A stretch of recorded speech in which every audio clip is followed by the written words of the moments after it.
வெஜிடேரியங்கிற கான்செப்டே செயற்கையானது. கொஞ்சம் மனித நேரத்துல தான் கொஞ்சம் பேர் இருக்க வெஜிடேரியன், வேற எதுலையுமே வெஜிடேரியன். ஆனா இவர்கள் இப்ப ஒரு ஆரியர்கள் சரி, இந்த சங் பரிவார் சொல்றது வந்து விலங்க கொண்டு திங்கிற நான் வெஜிடேரியன் செயற்கை, ஆனா அவங்களுடைய மூத்திரத்தை குடிக்கிறது இயற்கை அப்படின்னு பேசுறாங்க. விலங்குகளோட மூத்திரத்தை நம்ம மொத்தமா சாப்பிட்டுறோம், அவன் கொஞ்சம் தவணை முறையில சாப்பிடுறான், அவ்வளவுதான். பால் என்னங்க, மாட்டோட ரத்தம் தானே, அதுல தானே வரத்தானே. அப்புறம் பாலை குடிச்சிக்கின்னு அப்படி வெகான்னு ஒரு குரூப் இருக்காங்க. ஆமா, அவங்க என்ன, அதையும் சாப்பிட மாட்டாங்க, பாலும் குடிக்க மாட்டாங்க, வெள்ளையா இருக்கிற எந்த பொருளுமே சாப்பிட மாட்டாங்க, முட்டை சாப்பிட மாட்டாங்க. முட்டை வந்து நிறைய வெஜிடேரியன் சாப்பிட மாட்டாங்க. வெகான்றவங்க பாலும் குடிக்க மாட்டாங்க, பாலும் குடிக்க மாட்டாங்க. அது வந்து அதுவும் சீக்கிரம் செத்துறாங்களே, ஏதோ சத்து இல்லாம அடிப்படை இது இல்லாம. அதெல்லாம் உயிரோட இருக்கிறதுக்கான காரணத்தை யாருமே சொல்ல முடியாதுங்க. ஒரு நீண்ட ஆயுளுக்கான காரணத்தை சொல்ல முடியாது.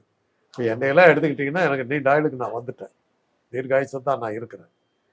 எப்படி